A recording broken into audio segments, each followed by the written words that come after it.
आत्महत्या केलेले हर्षल पाटील हे सरकारच्या यादीमधले कॉन्ट्रॅक्टर नाहीत, त्यांनी सब कॉन्ट्रॅक्टर घेतलं असेल अशा पद्धतीचं वक्तव्य मंत्री गुलाबराव पाटील यांनी केलेलं आहे आणि याच्यावरती नाराजी व्यक्त केलेली आहे। आपल्यासोबत हर्षल पाटील यांचे चुलत भाऊ आहेत। एक प्रकारे जबाबदारी झटकण्याचा प्रयत्न सरकार करते का? कारण गुलाबराव पाटील म्हणतात की हर्षल पाटील हे आमच्या यादीवरचे हे कंत्राटदार नाही, त्यांनी सब कॉन्ट्रॅक्ट घेतला असेल। सब कॉन्ट्रॅक्टर घेतलंय म्हणजे कॉन्ट्रॅक्ट घेतलंय ना, त्यानं काम पूर्ण केलंय ना तुमचं, मग त्याचं बिल कोण देणार? शासनच देणार आहे ना। मग त्याचं बिल न झाल्यामुळे आमच्या भावाचा बळी गेला।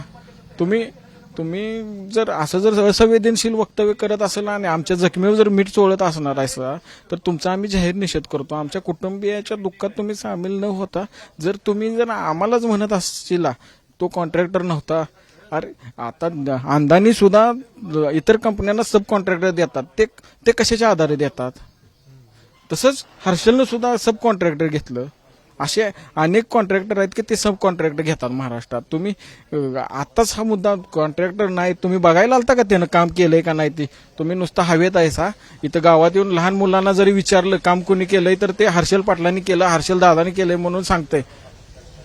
आणि तुम्ही लागलाय सांगायला की काम आमच्या यादीतला कॉन्ट्रॅक्टर नाही। अरे सब कॉन्ट्रॅक्टर असला तरी कॉन्ट्रॅक्टर घेतलेलं ना, त्यानं काम केलंय ना, त्यानं हे बघा ना, वस्तुस्थिती काय आहे बघा ग्राउंडला। एक प्रकारे जबाबदारी झटकण्याचंच काम केलंय, जबाबदारी झटकण्याचं नाही, पूर्णपणे आमच्या जखमीवर मीठ चोळायचं काम या शासनानं केलंय, गुलाबराव पाटील यांनी केलंय। आमच्या कुटुंबियांच्या वतीनं त्यांचा जाहीर निषेध, म्हणजे आम्हाला शब्द नाहीत, माझ्या तोंडातून वाईट पण येऊ शकतं, पण मी म्हणजे दुःखाचं जरा भान ठेवून मी बोलतोय की खरोखर अतिशय अमानवीय त्यांनी वक्तव्य केलं। आपल्याबरोबर याच गावातले कंत्राटर आहेत जे पण सब कंत्राक्टर म्हणून तुम्ही काम करत आहात, कशा पद्धतीची ही सगळी प्रोसेस असते मला सांगा।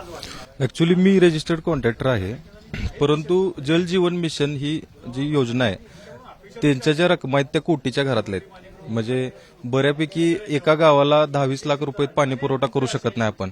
2 कोटी, 3 कोटी, 5 कोटी, अगदी 20-20 कोटीची काम आहेत। मग एवढे मोठं काम आता आमच्या तांदुळवाडी सारख्या लहान गावात 2 कोटी रुपयाचं काम आहे। आता त्यांनी जे हर्षल साहेबांनी पूर्ण केले ते 2 कोटीचं काम करत असताना त्यांच्याकडे तेवढ्या क्षमतेचं लायसन नसते। आज तालुक्यात किंवा जिल्ह्यात अगदी बोटावर मोजण्या इतपत मोठे कॉन्ट्रॅक्टर आहेत आणि त्यांची ती कॅपॅसिटी असते।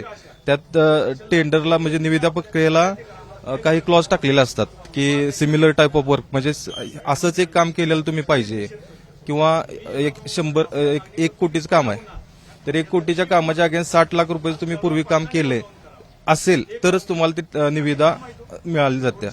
मग अशी लायसन मिळत नाहीत ना, मग अशा कंडिशनला काय केलं जातं की जे ठराविक 5-10 कॉन्ट्रॅक्टर आहेत मोठे, त्यांच्या नावावर 30-30 काम आहेत। आता आज वाळवा तालुक्यात एक 4-5 कॉन्ट्रॅक्टर मोठे आहेत, त्यांच्या एका कॉन्ट्रॅक्टरच्या नावावर 35 काम आहेत। एक कॉन्ट्रॅक्टर 35 कामं करू शकतोय का? त्या रकमा जर विचारात घेतल्या 2 ते 5 कोटीच्या मधल्या रकमा आहेत।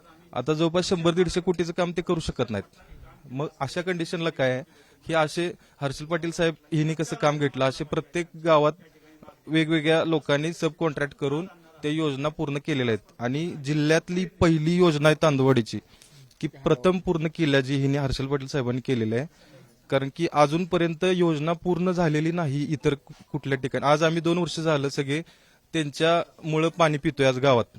इथून मागं पाण्याची अत्यंत वाईट अवस्था होती, परंतु आता त्यांनी जे काम पूर्ण केलं आणि अतिशय चांगलं काम केलंय। मला सांगा, हर्षल पाटील ज्यांच्याकडे म्हणजे ज्यांच्या थ्रू हे कॉन्ट्रॅक्ट केलं होतं त्यांच्याकडे तुम्ही पण तुमचेही पैसे अडकले?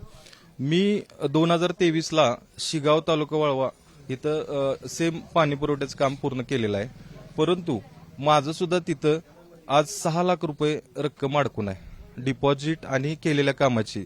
जर वारंवार मी पत्र दिलेले आहेत, ऑफिसशी पत्रव्यवहार केला, परंतु त्यांचं असं म्हणणं आलं की सुधारित प्रशासकीय मान्यता आल्याशिवाय तुम्हाला आम्ही ही रक्कम देऊ शकत नाही। ऑफिस सुद्धा बांधलेलं आहे, मग शासन सुधारित मान्यता का देत नाही? किती वर्ष आम्ही 10 वेळा मुंबईला जाऊन आलो मान्यता आणायसाठी, तरी पण आज तागायत आम्हाला आज मिळेल उद्या मिळेल ह्या अपेक्षेवर ठेवले। लायसन्स लिमिट जे असतं तो खरा आहे मुद्दा आहे। ऍक्च्युली एक 10च कॉन्ट्रॅक्टर साधारणतः तालुक्यात असतील की ते भरू शकतात टेंडर। आता तालुक्यात 100 गाव आहेत, मग 100 गावात हे 10 कॉन्ट्रॅक्टर पोहोचू शकत नाही, मग अशा कंडिशनला ते सब कॉन्ट्रॅक्ट केलं जातं। तर आपण बघितलं की हर्षल पाटील यांचे चुलत भाऊ देखील या ठिकाणी होते की गुलाबराव पाटील यांनी आमच्या कुटुंबियांच्या जखमीवरती मीठ चोळण्याचं काम आहे ते केलेलं आहे अशा पद्धतीचं वक्तव्य करून. आणि दुसऱ्या बाजूला जे आहे ते कॉन्ट्रॅक्टर आहेत ते म्हटले की या संदर्भात एक लिमिट जे आहे तो महत्वाचा मुद्दा असतो. कारण मोठे जे लिमिट्स असतात ते काही ठराविकच 4 ते 5 कॉन्ट्रॅक्टर्स असतात की ज्यांचं लिमिट जे आहे ते खूप मोठं असतं आणि अशी कामं आहेत ते सगळेच कॉन्ट्रॅक्टर करू शकत नाहीत. त्यामुळे सब कॉन्ट्रॅक्टर आहेत ते नेमले जातात आणि त्यांच्याकडून कामं करून घेतले जातात. हा देखील मुद्दा या ठिकाणी आता समोर आलेला आहे. कॅमेरामॅन निलेश शेवाळेसह विजय केसरकर, तांदूळवाडी, सांगली. एबीपी माझा, उघडा डोळे बघा नीट.